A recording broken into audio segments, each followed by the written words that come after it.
Hello दोस्तों। आज के वीडियो में बात करेंगे इम्पोर्टेंट टॉपिक हरित क्रांति के बारे में। ए टू जेड फैक्ट पढ़ने वाले हैं। सबसे पहला क्वेश्चन है कि जब भारत में हरित क्रांति की शुरुआत हुई थी उस समय भारत के प्रधानमंत्री कौन थे। तो जब 1966 में हरित क्रांति की शुरुआत हुई उस समय भारत के प्रधानमंत्री थे Lal Bahadur Shastri ji. Option number one बिल्कुल राइट है। भारतीय हरित क्रांति की शुरुआत किस यूनिवर्सिटी से हुई थी। तो वो शानदार यूनिवर्सिटी है पतन नगर विश्वविद्यालय।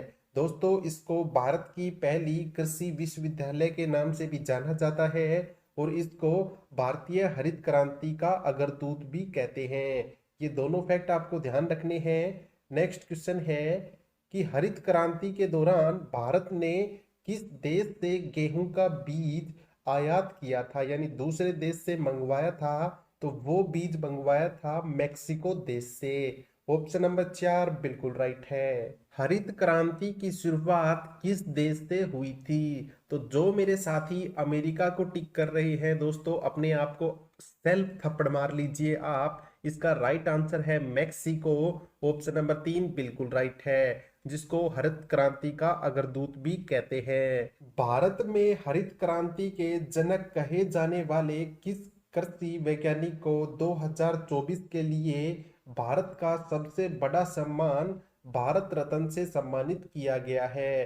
तो 2024 में दोस्तों 5 व्यक्तियों को भारत रत्न दिया गया है, जिसमें से एक है हमारे MS स्वामीनाथन जी, जिनको भारत में हरित क्रांति का जनक कहते हैं। ऑप्शन नंबर वन बिल्कुल राइट है। अगर दोस्तों आपको भारत रत्न से संबंधित वीडियो देखनी है तो आप हमारे चैनल पे कंप्लीट देख सकते हैं।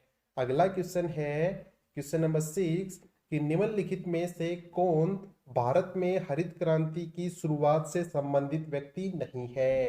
तो आपको बता दूं नॉर्मन बोरलॉग का संबंध है हरित क्रांति से, वंदना शिवा का भी संबंध है और साथ ही साथ MS स्वामीनाथन को तो आप जानते ही हैं। लेकिन जो इंद्र कुमार गुजराल हैं इनका कुछ भी संबंध नहीं है हरित क्रांति से। ये तो हमारे भारत के प्रधानमंत्री थे 12वें नंबर के। SSC CGL 2023 का क्वेश्चन आपके सामने है कि निम्नलिखित में से कौन सी हरित क्रांति की कमी है। तो पहला ऑप्शन है कि कुछ ही फसलों तक सीमित होना और दूसरा पॉइंट है कि असमान फैलाव। तो ये दोनों ही ऑप्शन इसके बिल्कुल करेक्ट हैं, बिल्कुल सही है। ऑप्शन नंबर बी इसका बिल्कुल राइट हो जाएगा। क्वेश्चन नंबर 8 है कि पूर्वी भारत में हरित क्रांति की शुरुआत करने के संदर्भ में BGREY नामक एक योजना शुरू की गई थी। तो यह योजना कब शुरू की गई थी। वो साल थी दोस्तों 2010 से 2011 के बीच में। ऑप्शन नंबर डी बिल्कुल राइट है। CHSL का क्वेश्चन आपके सामने है कि HYVP का फुल फॉर्म या इसका मतलब क्या होता है। काफी लोग इसमें कंफ्यूज हो जाते हैं। इसकी फुल फॉर्म है high yielding varieties programme. Option number तीन जी हाँ दोस्तों ध्यान से देख लीजिएगा, इसकी करेक्ट फुल फॉर्म है। क्वेश्चन नंबर 10 है कि निम्नलिखित में से कौन सा हरित क्रांति का कंपोनेंट नहीं है। तो यानी किस किस की चीज की जरूरत पड़ती थी हरित क्रांति में, उसके बारे में बात करने वाले हैं।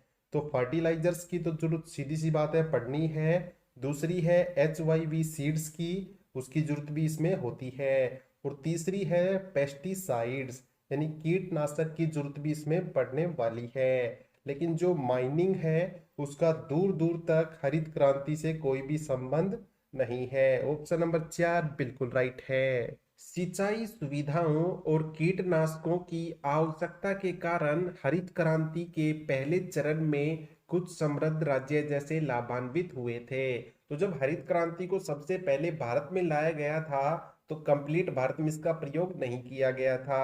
सबसे पहले प्रयोग किया गया पंजाब में, आंध्र प्रदेश और साथ ही साथ तमिलनाडु राज्य में। ये तीन राज्यों को सबसे पहले इसके प्रयोग में लाया गया था। ऑप्शन नंबर वन बिल्कुल राइट है। हरित क्रांति मुख्य रूप से किन फसलों के लिए थी, यानी कौन सी फसल हरित क्रांति से संबंधित है। तो दो फसलों में सबसे ज्यादा इंक्रीमेंट हुआ था। पहली फसल है गेहूं की और दूसरी है चावल। ये दोनों आपको दिमाग में छाप लेनी है। ऑप्शन नंबर 2 बिल्कुल राइट है। हरित क्रांति द्वारा पारंपरिक खेती के विरुद्ध किस कृषि तकनीक को बढ़ावा दिया गया था? तो हरित क्रांति में आप जानते हैं ज्यादा से ज्यादा फर्टिलाइजर्स का यूज किया गया, पेस्टिसाइड्स का यूज किया गया, जिससे वैज्ञानिक खेती को बढ़ावा दिया गया और हमारी पारंपरिक खेती कहीं पीछे रह गई। ऑप्शन नंबर 1 बिल्कुल राइट है।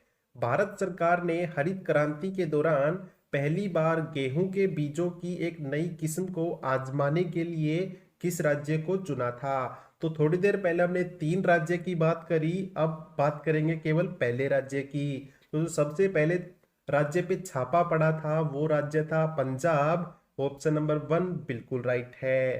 क्वेश्चन नंबर 15 है कि निम्नलिखित में से किसने भारत में कृषि उत्पादन बढ़ाने के लिए सदाबहार क्रांति शब्द का प्रयोग किया था? तो ऐसे का ऐसा क्वेश्चन पूछेगा, सदाबहार क्रांति शब्द का प्रयोग किसने किया था? MS Swaminathan. Option number B बिल्कुल राइट है।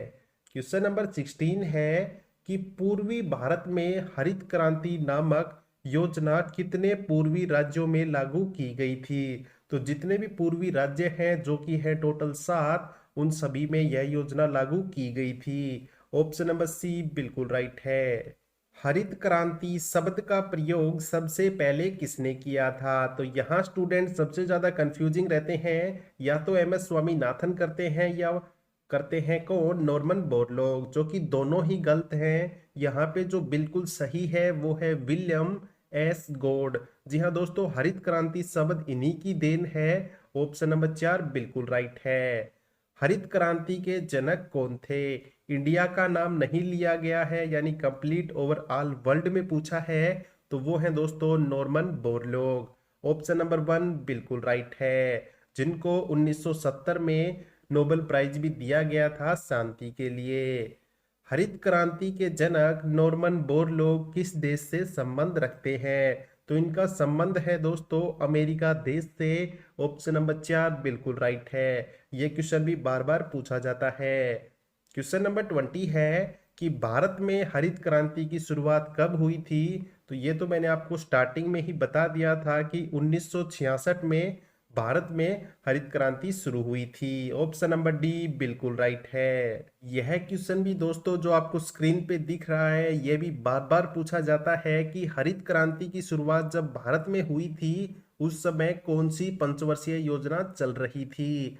तो पंचवर्षीय योजना शुरू हुई थी पहली 1951 में, और आप जानते हैं हरित क्रांति की शुरुआत हुई थी 1966 में। तो कौन सी पंचवर्षीय योजना सही हो जाएगी? तीसरे नंबर की। ऑप्शन नंबर बी बिल्कुल राइट है कि तीसरी पंचवर्षीय योजना में इसकी शुरुआत हुई थी।